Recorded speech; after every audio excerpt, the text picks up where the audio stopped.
Bienvenidos a una edición más de su noticiero de AVA Televisión. Mi nombre es Jaime Sevilla y estas son las noticias. El Papa Francisco pide creatividad para enfrentarse a las nuevas formas de la pobreza. En un encuentro con la Orden Franciscana Seglar, el Papa ha subrayado la importancia de continuar con la labor de San Francisco con los más necesitados.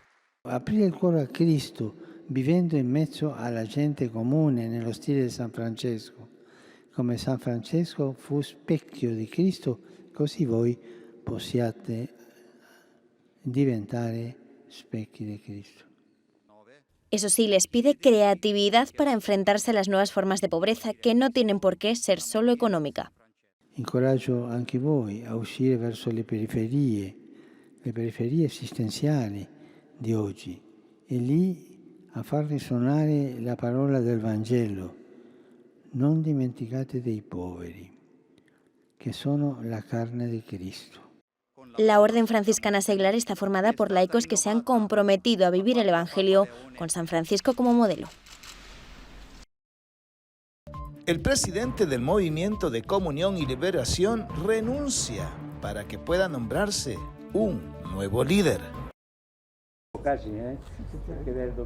Julián Carrón ha presentado su renuncia como presidente de Comunión y Liberación, uno de los movimientos católicos más importantes, numerosos e internacionales, ya que está presente en más de 90 países. En esta carta explica que ha tomado la decisión para favorecer que el cambio de guía al que nos llama el Santo Padre se desarrolle con la libertad que dicho proceso requiere. Se refiere a la decisión del Vaticano anunciada en septiembre de que no se pueda presidir un movimiento más de 2 mandatos de un máximo de 5 años cada uno. Hace semanas Francisco explicó personalmente esta decisión del Vaticano a todos los movimientos. L'esperienza di vicinanza alle vostre realtà ha insegnato che è benefico necessario prevedere un avvicendamento negli incarichi di governo e una rappresentatività di tutti i membri nelle vostre elezioni. El español Julián Carrón tiene 71 años y ha presidido Comunión y Liberación desde que en 2005 falleció su fundador, Luigi Giussani. Fue reelegido en 2008, 2014 y 2020. Don Giussani a nosotros nos ha comunicado el cristianismo mostrando que se vive mucho mejor, que se responde mucho mejor a los desafíos de la vida, a los dramas del vivir, a las cosas bonitas que suceden en la vida cuando uno encuentra a Cristo. Julián Carrón es quizá el primer líder de un movimiento que renuncia tras el decreto del Vaticano. El movimiento Comunión y Liberación fue fundado en Italia por el sacerdote Luigi Giussani en los años 50 del siglo XX. Lo presentaba como una propuesta de educación en la fe que hace del cristianismo una aventura en la vida y no una simple preparación para la vida. Una propuesta que se dirige en primer lugar a la razón y a la libertad y al encuentro con la belleza. El presidente de Croacia regala al Papa Francisco un misal en escritura glagolítica. El Papa se reunió con Zoran Milanovic, el presidente de Croacia y líder del Partido Socialdemócrata. El encuentro ha durado 30 minutos. El presidente y su mujer han regalado al Papa una copia del misal del duque Novak en escritura glagolítica, el alfabeto eslavo más antiguo. El Papa les ha entregado este mosaico que representa la recogida de la uva. Il frutto della vite, l'uva, e del lavoro dell'uomo diventa per noi. También le ha dado el mensaje por la paz de este año, el documento de la fraternidad humana y el libro sobre la bendición Urbi et Orbi durante la pandemia. Según el comunicado, han abordado las buenas relaciones bilaterales existentes y el conflicto en Bosnia y Herzegovina. Al final se han despedido con esta cordialidad. Preparan el funeral del ex gran maestre de la Orden de Malta. El antiguo gran maestre de la Orden de Malta, Fray Matthew Festin, ha fallecido en Malta a los 71 años. Fue elegido gran maestre en 2008 y mantuvo el cargo hasta que dimitió en 2017 a petición del Papa. El Papa le pidió que renunciara para poner fin a las luchas internas en el órgano de gobierno de la Orden e iniciar un proceso de reforma en la institución.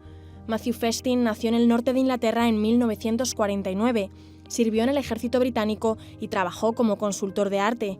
Fue el 79º Gran Maestre de la Orden. Los Caballeros de Malta son una orden fundada en el siglo XI para atender a peregrinos enfermos en Tierra Santa.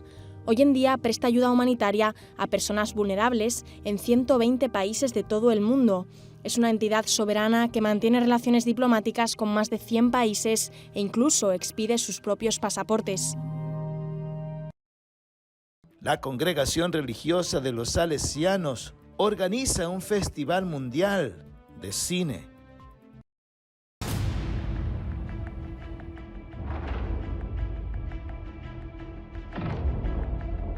Don Bosco Global Youth Film Festival es un certamen de cine para jóvenes de entre 15 y 30 años organizado por los salesianos. Se repartirán 100.000 euros en premios a cintas sobre la esperanza. Mr. Pipow es una de las finalistas. Realizada en Francia, habla de la esperanza a través de una chica que vive sola sin poder salir de casa durante la cuarentena. En total se han presentado 1.686 películas, de las cuales alrededor de 300 provienen de la India y de Irán. En total, 116 países han participado. Ángel Fernández, el rector de los Salesianos, explica que el objetivo es fomentar la creatividad en los jóvenes en un periodo duro como la pandemia. ¿Por qué en estos 18 meses muy pesados de pandemia, de bloqueo por todas partes, por qué no hacer algo que pueda dar palabra y voz a los jóvenes con aquello que mejor saben hacer, que es expresarse con la música, expresarse con el arte, expresarse con el cine? Un joven con un teléfono hoy puede hacer maravillas, cosa que yo adulto no consigo hacer. En la presentación han destacado la importancia de que los jóvenes exploten su energía y frescura en este momento histórico. Esta iniciativa ha llevado además a compartir con todo el mundo, salesiano y no salesiano, lo que se iba creando. La entrega de premios se hará presencial en Turín, Italia. Entre el 18 y 19 de noviembre se proyectarán las cintas finalistas y como muchos participantes no podrán asistir, se podrá seguir en streaming. Y ahora les invitamos a que compartan con nosotros una reflexión del Evangelio del día. En el Evangelio de hoy tenemos, tomado de San Lucas capítulo 19, tenemos la historia de Zaqueo. Ese hombre de baja estatura que al escuchar que venía el maestro quería verlo, pero se lo impedía la gente. Decidió subirse a una higuera y para ver pasar al maestro. Jesús lo vio y le dijo: bájate de ahí, porque hoy quiero cenar en tu casa. Para todos fue sorpresa de que un pecador invitara a Jesús a comer a su casa. Y Zaqueo le dice resuelto: Señor, si a alguien le he robado, le voy a restituir 4 veces más. Y Jesús dijo: hoy ha llegado la salvación a esta casa, porque el Hijo del Hombre ha venido a salvar lo que se había perdido. De esta manera el Señor nos deja bien claro de que Él viene para salvar a la humanidad, sobre todo aquellos que andan por caminos perdidos, lejos de su amor, de su misericordia, de su justicia. Hoy es el Evangelio de la esperanza para aquel que se considera que está lejos del Señor, para aquel que se considera que es un gran pecador, porque el Señor ha venido por ti, que te sientes nada ante los ojos de Dios, que no te sientes digno ni siquiera de entrar en su templo para adorarlo. Por eso, mis queridos hermanos, pasemos este mensaje a aquellos que tenemos a la par nuestra, sobre todo los que están perdidos en algún vicio, en alguna situación caótica, en cualquier cosa que esté pasando en sus vidas. Que el Señor nos dé la gracia de la esperanza para transmitir esperanza a los demás. Que así sea.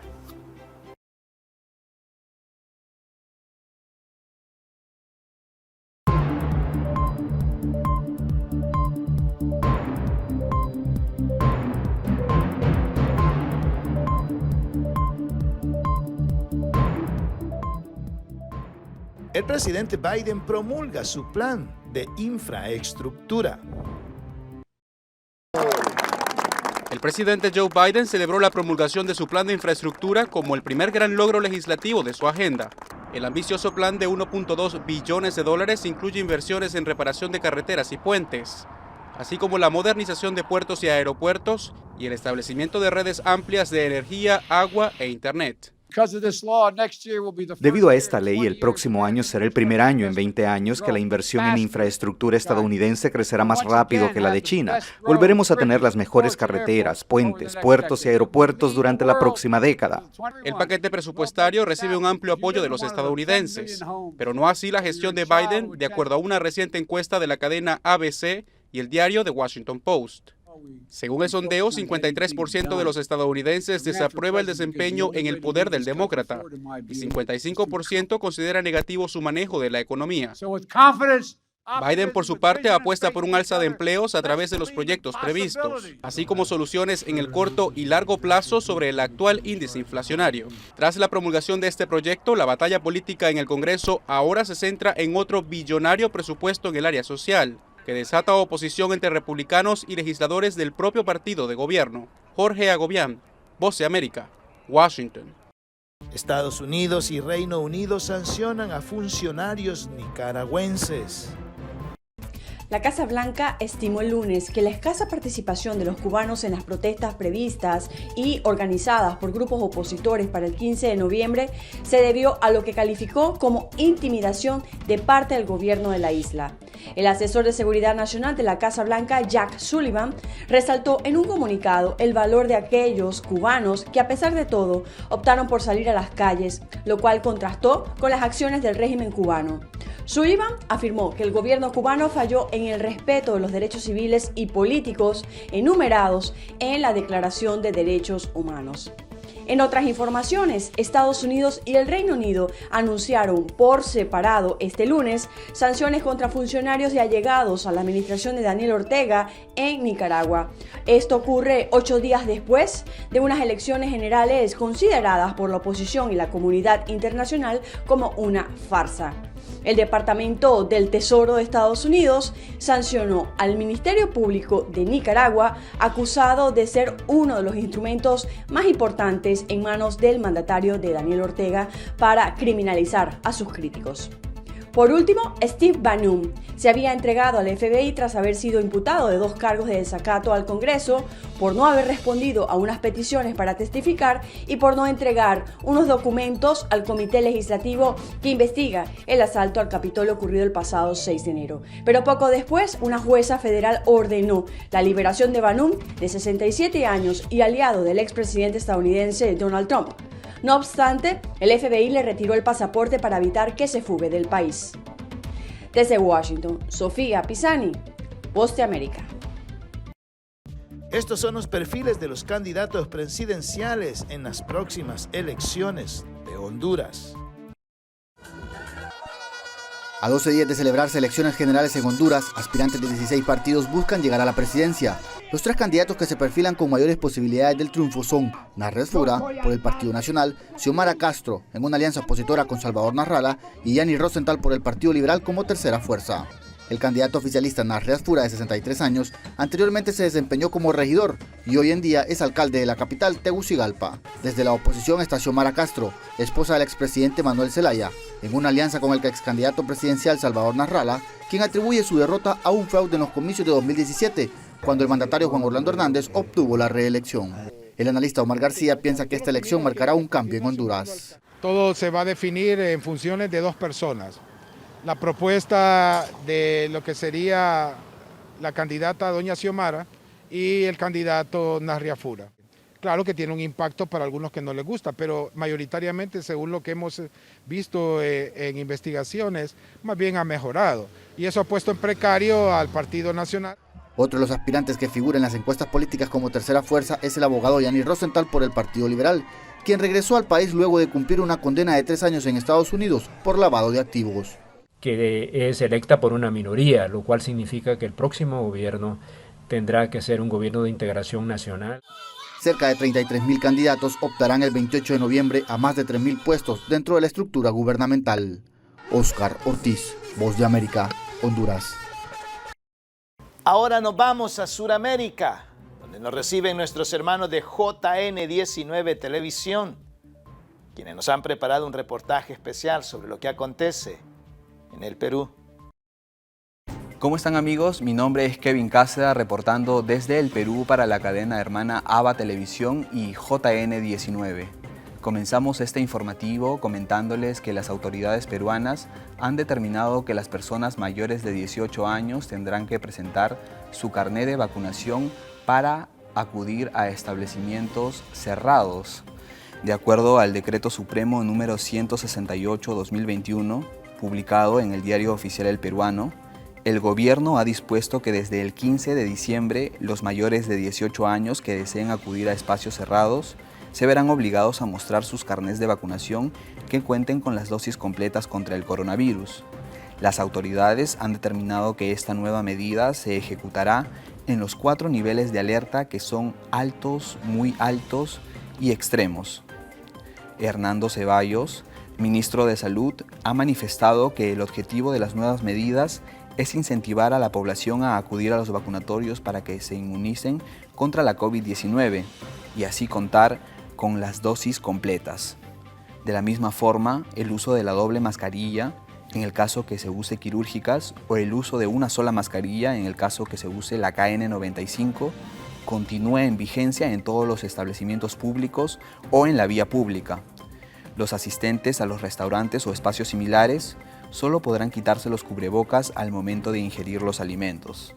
En el mismo contexto, las autoridades han aprobado ampliar el aforo hasta en un 80% y ya no en un 40% como era al inicio. Esta medida también regirá a partir del 15 de diciembre del presente año.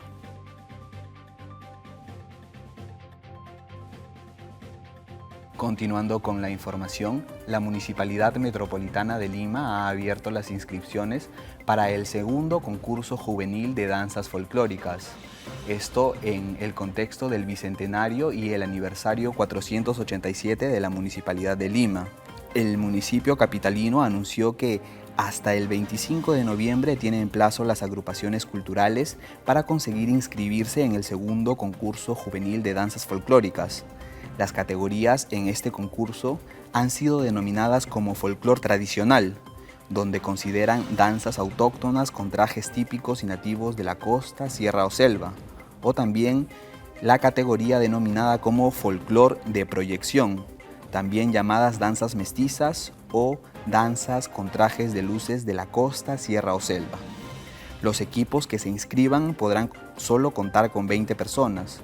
Las agrupaciones podrán postular hasta el 25 de noviembre de manera virtual o presencial.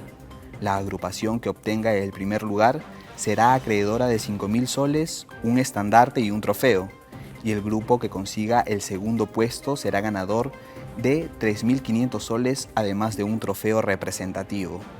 Las bases del concurso y la información respectiva usted la podría encontrar en la página oficial de la Municipalidad Metropolitana de Lima. Continuando con la información, ahora nos vamos a noticias del ámbito católico. El episcopado peruano ha elaborado y ha puesto a disposición de la comunidad un manual de instrucciones para la protección del patrimonio cultural, mueble e inmueble de la Iglesia Católica en el Perú. Preocupados por el cuidado de los bienes culturales de la Iglesia Católica y con el fin de salvaguardar estos tesoros religiosos, la Comisión Episcopal de Cultura y Bienes Culturales del Episcopado Peruano pone a disposición el manual de instrucciones para la protección del patrimonio cultural, mueble e inmueble de la Iglesia Católica en el Perú, una publicación elaborada con aportes de expertos y consultores de esta comisión episcopal. Esta nueva edición está dirigida a todas las autoridades religiosas y civiles que tengan bajo su administración y custodia los bienes artísticos e históricos de la Iglesia peruana, como son pinturas, esculturas, tejidos, orfebrerías, libros, entre otros. También está destinado a aquellos que están comprometidos con el cuidado, protección y conservación de los bienes muebles e inmuebles de instituciones y comunidades eclesiales. De acuerdo con la presentación del manual, la primera parte de este importante documento explica las instrucciones generales, mecanismos de coordinación, entre otros, sobre el inventario, la reserva y la protección en la custodia de los bienes. En la segunda parte se presenta un protocolo de seguridad para ser desarrollada en las diversas instituciones religiosas donde se encuentran. Si usted desea descargar este manual de forma virtual, puede hacerlo a través de la página de la Conferencia Episcopal Peruana. Esta fue toda la información que tenemos hasta el momento para ustedes. Muchas gracias por su gentil sintonía. Reportó Kevin Cáceda desde el Perú para la cadena hermana ABA Televisión. Permiso.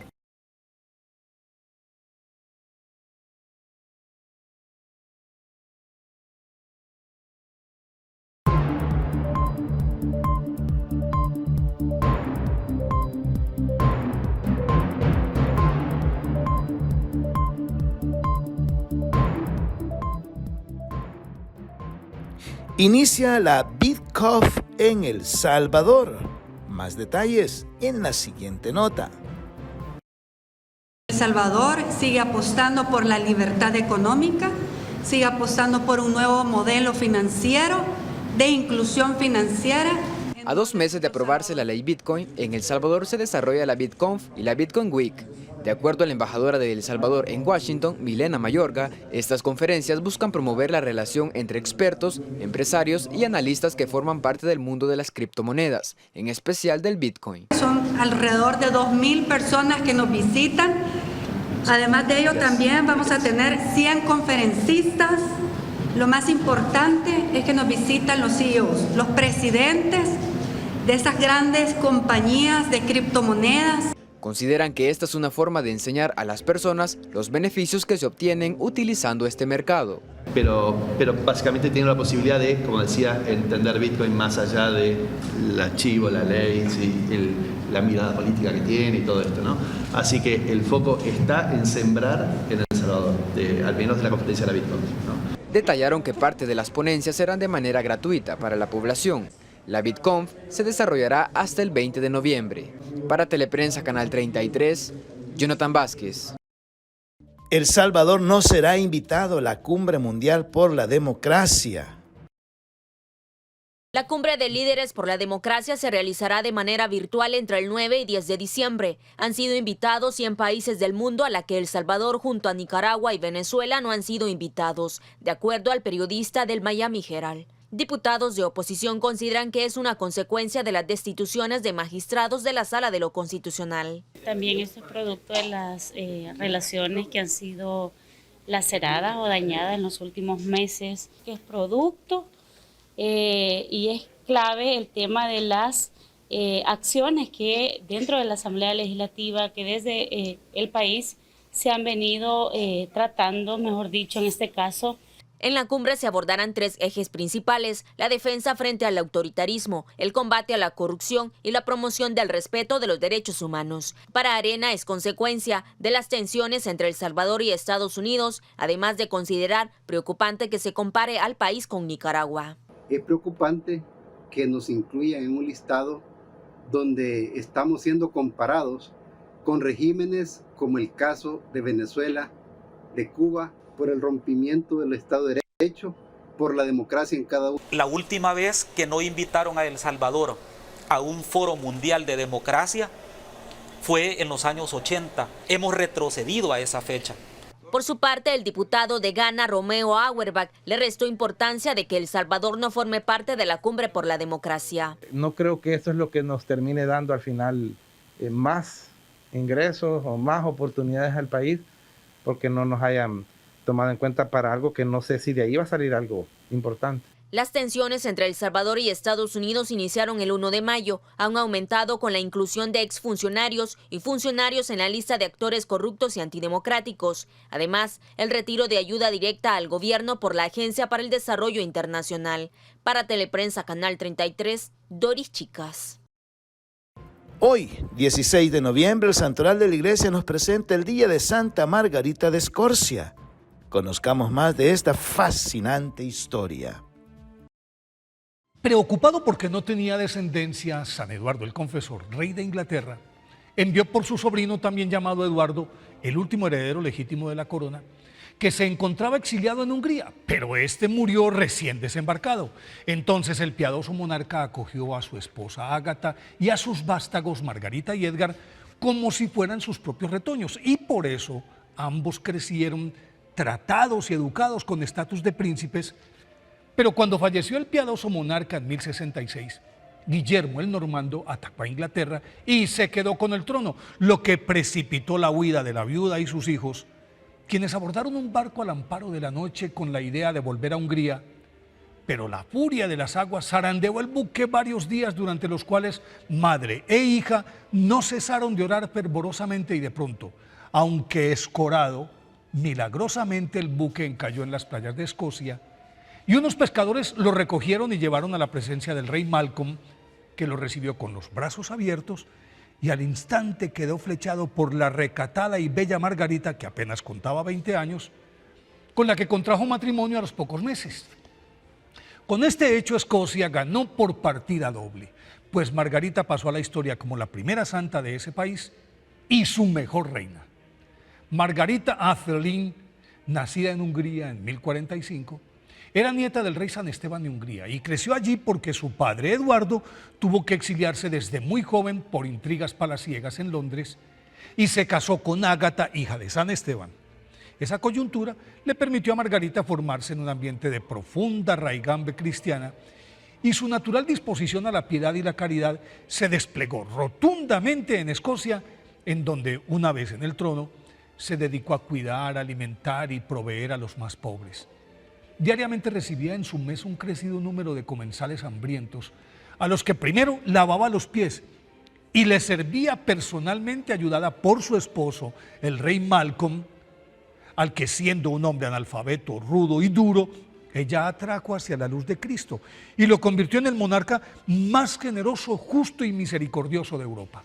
Era tal la devoción, el amor y la confianza que el soberano depositó en su esposa, que le encomendó la administración de los recursos del reino y, de hecho, le consultaba a la reina Margarita todas las decisiones importantes. A instancias de ella, creó tribunales especiales para defender a los siervos de los abusos de la nobleza, abrió un orfanato en el palacio, construyó monasterios e iglesias, convocó sínodos en los que Santa Margarita participaba activamente, y por iniciativa suya, las autoridades eclesiásticas adelantaron una fructífera labor evangélica en las que ella tomó parte activa, y al cabo de pocos años toda Escocia era feliz, próspera y católica. Cuando Santa Margarita de Escocia salía, siempre regresaba a palacio sin sus joyas, mantos y habitualmente descalza, porque todo lo regalaba, y cuando ya no le quedaba nada le pedía a sus acompañantes que hicieran lo propio. Por eso, para sus súbditos era más madre que reina, y ella, en su condición de soberana, protegía sus derechos de vasallos y los cuidaba y atendía con solícito amor maternal. Después de cumplir con sus obligaciones de consorte, consejera política y administrativa, madre y reina, Santa Margarita de Escocia se retiraba a orar. Dormía un poco al principio de la noche. A la 1 de la madrugada ya estaba en su capilla privada rezando, y allí la sorprendía el día e inmediatamente retomaba su rutina sin ingerir alimento alguno. Y aunque en sus oraciones siempre tenía presente la paz de su reino, presentía que la armonía no duraría mucho, y así fue. En 1093, Santa Margarita de Escocia se enfermó debido a los largos y recurrentes ayunos, y para colmo de males, el rey Guillermo II de Inglaterra penetró en territorio escocés, y el rey Malcolm y Edward, el mayor de sus 8 hijos, le salieron al paso y en ese lance perdieron la vida. Al recibir la noticia, aunque aceptó el hecho con entereza cristiana, su salud se agravó, y el 16 de noviembre de ese año, 4 días después de la muerte de su marido, lo siguió a la eternidad. Fue canonizada por el Papa Inocencio IV en 1250 y declarada santa patrona de Escocia en 1673. Por eso, hoy día de su festividad, pidámosle a Santa Margarita de Escocia que nos enseñe a ser caritativos independientemente de nuestra condición social. Y para concluir con nuestro noticiero, lo dejamos con la intención del Papa Francisco para el mes de noviembre, que es sobre las personas que sufren depresión. La sobrecarga de trabajo, el estrés laboral, hacen que muchas personas experimenten un agotamiento extremo, un agotamiento mental, emocional, afectivo y físico. De ahí la tristeza, la apatía, el cansancio espiritual terminan por dominar la vida de las personas que se ven desbordados por el ritmo de la vida actual.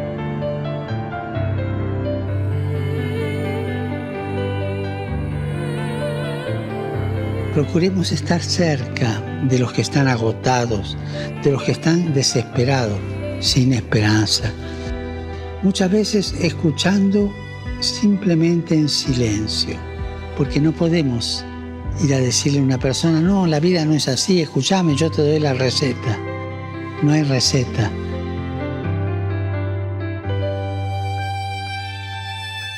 Y además, no olvidemos que junto al imprescindible acompañamiento psicológico, útil y eficaz, las palabras de Jesús también les ayudan. Me viene a la mente y al corazón, venid a mí, todos los que estáis fatigados y sobrecargados, y yo os daré descanso. Recemos para que las personas que sufren de depresión o agotamiento extremo reciban apoyo de todos y reciban una luz que les abra a la vida.